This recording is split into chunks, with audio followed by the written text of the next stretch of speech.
মধ্যপ্রাচ্যে চলমান অস্থিরতা নিরসনে এক বড় সাফল্যের ঘোষণা দিয়েছেন প্রেসিডেন্ট ডোনাল্ড ট্রাম্প। লেবানন ও ইসরায়েলের মধ্যে দীর্ঘদিনের সংঘাত থামাতে আনুষ্ঠানিকভাবে 10 দিনের যুদ্ধবিরতি চুক্তিতে পৌঁছেছে দুই দেশ।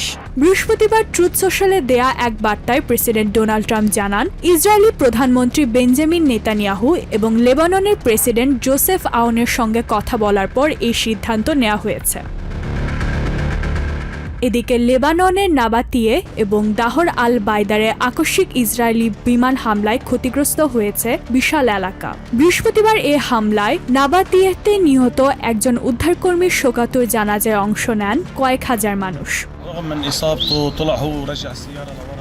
নিজের আঘাতকে তুচ্ছ করে মাহাদি আবু জায়েদ এগিয়ে যান এবং গাড়িটি সরিয়ে নিয়ে আসেন। তিনি যা করেছেন তা নাবাতিয়ের প্যারামেডিক সহ আল রিসালা বা আল হায়ার মতো সংস্থাগুলোর বীরত্বেরই এক মূর্ত প্রতীক। এই যুদ্ধের প্রতিটি দিন আমরা এখন সেসব অবিচল মানুষের জন্য করে আসছি যারা এখনো নিজ শহরে রয়ে গেছেন।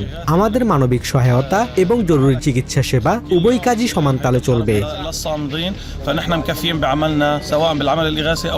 টানা এই হামলায় চরমভাবে ক্ষতিগ্রস্তের শিকার হয় প্রধান সড়কগুলো। সেতু ভেঙে পড়ায় যোগাযোগ ব্যবস্থা এখন পুরোপুরি বিধ্বস্ত। এই সেতুটি ছিল যাতায়াতের প্রধান পথ, কিন্তু এখন এটি ধ্বংস হয়ে যাওয়ায় যোগাযোগ সম্পূর্ণ বিচ্ছিন্ন। অ্যাম্বুলেন্স চলাচল এবং জাবাল আমেল ও হিরাম হাসপাতাল থেকে মুমূর্ষু রোগীদের দ্রুত স্থানান্তরের জন্য এই গুরুত্বপূর্ণ সেতুটি অনতিবিলম্বে মেরামত করা প্রয়োজন। এর আগে লেবানন সীমান্তে কৌশলগতভাবে গুরুত্বপূর্ণ একটি শহর দখলের ঘোষণা দিয়েছে ইসরায়েলি কর্তৃপক্ষ। একই সাথে চলমান এই মানবিক সংকটের সহায়তার হাত বাড়িয়েছে জর্ডান। দেশটি থেকে 15 ট্রাক জরুরি ত্রাণ ও খাদ্য সহায়তা পৌঁছেছে লেবাননে। লেবাননের পাশে দাঁড়াতে জর্ডান ও আন্তর্জাতিক সম্প্রদায়ের এটি একটি সমন্বিত উদ্যোগ। একটি নিরবচ্ছিন্ন রিলিফ ব্রিজ বা ত্রাণ প্রবাহ তৈরির মাধ্যমে আমরা লেবাননের প্রতিটি প্রয়োজন মেটাতে অঙ্গীকারবদ্ধ। 15 ট্রাকের এই বহরে জীবন রক্ষাকারী ওষুধ, চিকিৎসা সরঞ্জাম এবং পর্যাপ্ত খাদ্য সামগ্রী রয়েছে।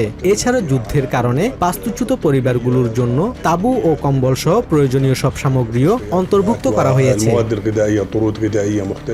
গত 2 মার্চ যুদ্ধ শুরু হওয়ার পর লিটানি নদীর সর্বশেষ সেতুটি ধ্বংস হয়ে যাওয়ায় দক্ষিণ লেবানন এখন দেশটির মূল ভূখণ্ড থেকে বিচ্ছিন্ন প্রায়। তবে যুদ্ধের সব সীমা ছাড়িয়ে বুধবার মেফাদুন গ্রামে চালানো হয় নৃশংস হামলা। সেখানে ইসরায়েলি বাহিনীর টানা 3টি টার্গেটেড হামলায় 4 জন প্যারামেডিক নিহত ও 6 জন আহত হন। মূলত আগের হামলায় আহতদের উদ্ধার করতে আসা একটি দলকে লক্ষ্য করে ধারাবাহিকভাবে এই প্রাণঘাতী হামলাগুলো চালাচ্ছে ইসরায়েলি বাহিনী।